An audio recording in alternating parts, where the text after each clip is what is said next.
കോട്ടയത്ത് ആകാശപാതയുടെ ബലപരിശോധന റിപ്പോർട്ട് പുറത്തുവന്നു. തുരുമ്പെടുത്ത പൈപ്പുകൾ പൊളിച്ചു കളയണം എന്നാണ് റിപ്പോർട്ടിലെ നിർദ്ദേശം. വിവരങ്ങളുമായി ടോബി ജോൺസൺ ചേരുന്നു. ഗുഡ് മോർണിംഗ് ടോബി, പറയൂ.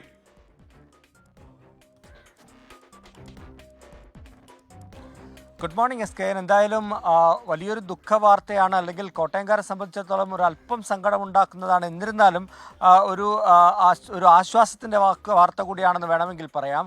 നമുക്കറിയാവുന്നതുപോലെ വലിയൊരു ആശങ്കയുണ്ടായിരുന്നു. ഇങ്ങനെയൊരു ഒരു സ്ട്രക്ചർ, ഒരു ആകാശപാത ഇങ്ങനെ നിർമ്മിച്ചു നൽകുമ്പോൾ അതിൻ്റെ അടിയിൽ കൂടി നടക്കുന്നവർക്കൊക്കെ വലിയൊരു ആശങ്കയുണ്ടായിരുന്നു. ഇത് നിർമ്മാണം പൂർത്തിയാക്കുമോ അതോ പൊളിച്ചു നീക്കണോ എന്നുള്ള തരത്തിലുള്ള വലിയ ചർച്ചകൾ നടന്നതാണ്.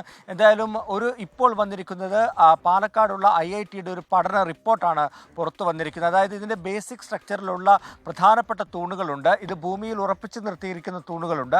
ആ തൂണുകൾക്ക് വലിയ പ്രശ്നങ്ങളില്ല. എന്നാൽ അതിന് മുകളിലായി സ്ഥാപിച്ചിരിക്കുന്ന പൈപ്പുകൾക്കും തൂണുകൾക്കുമൊക്കെ ബലക്ഷയമുണ്ട്. അതുകൊണ്ട് തന്നെ ആ തൂണുകൾ മാറ്റണം, പൊളിച്ചു മാറ്റണം എന്നുള്ളൊരു നിർദ്ദേശമാണ് IITയുടെ ഭാഗത്തു നിന്നും വന്നിരിക്കുന്നത്. എന്തായാലും വിശദമായിട്ടുള്ളൊരു പഠനം തന്നെ നടന്നുകൊണ്ടിരിക്കുകയായിരുന്നു. അതിൻ്റെ ഒരു അന്തിമഘട്ടത്തിലാണ് ഈ റിപ്പോർട്ട് ഇപ്പോൾ സർക്കാരിന് കൈമാറിയിട്ടുള്ളത് എന്നാണ് നമുക്ക് ലഭിക്കുന്ന വിവരം.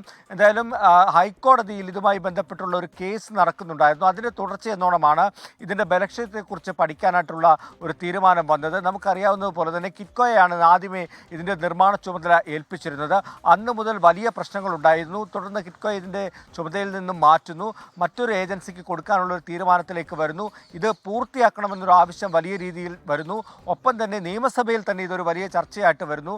ഇത്തരത്തിലുള്ളൊരു സ്ട്രക്ചർ ഇതിന് ശേഷം പണി ആരംഭിച്ച തൃശ്ശൂരിലെ ആകാശപാതയടക്കം അതിൻ്റെ നിർമ്മാണം പൂർത്തിയാക്കുന്ന ഒരു ഘട്ടത്തിലേക്ക് വന്നു. പക്ഷേ നിർമ്മാണത്തിലെ അപാകതകൾ, അതായത് ഇതിൻ്റെ സ്ഥലം കണ്ടെത്തിയതടക്കമുള്ള കാര്യങ്ങളിലുണ്ടായ അപാകതയാണ് ഈ പദ്ധതി മുന്നോട്ട് പോകുന്നതിന് തടസ്സമായതെന്ന് സർക്കാർ പറയുന്നു. തിരുവഞ്ചൂർ രാധാകൃഷ്ണൻ അടക്കം അതൊരു രാഷ്ട്രീയമാണ് ഇതിനുള്ളിലുള്ളത് എന്നൊരു ആരോപണം അദ്ദേഹം പറയുന്നു. 2015 ഈ പദ്ധതി പ്രഖ്യാപിക്കുന്നത്. 2016 നിർമ്മാണം ആരംഭിക്കുകയും ചെയ്തു. എന്നാൽ അതിനുശേഷം സർക്കാർ മാറിയതോടുകൂടി ഈ പദ്ധതി ഇഴഞ്ഞു നീങ്ങുന്നു എന്നാണ് തിരുവഞ്ചൂർ രാധാകൃഷ്ണൻ ആരോപിച്ചിരുന്നത്.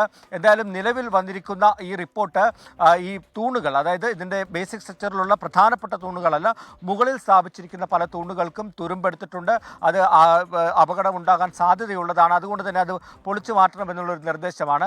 എന്തായാലും ഹൈക്കോടതിയുടെ പരിഗണനയിലുള്ള കേസാണ്. അതുകൊണ്ട് തന്നെ കോടതിയും സർക്കാരും എല്ലാം തന്നെ ഈ കാര്യത്തിൽ എന്ത് നിലപാടെടുക്കുന്നു എന്നുള്ളതാണ് ഇനി പ്രധാനമായിട്ടുള്ള കാര്യം. എന്തായാലും ഈ ആകാശപാത സംബന്ധിച്ച് രാഷ്ട്രീയ വിവാദങ്ങൾ ഇതേ തുടർന്ന് ഉണ്ടാകുമെന്നുള്ള കാര്യത്തിൽ യാതൊരു സംശയവുമില്ല. അല്പസമയത്തിനുള്ളിൽ തന്നെ MLA തിരുവഞ്ചൂർ രാധാകൃഷ്ണൻ ഇതുമായി ബന്ധപ്പെട്ട ഒരു പ്രതികരണത്തിലേക്ക് കടക്കും.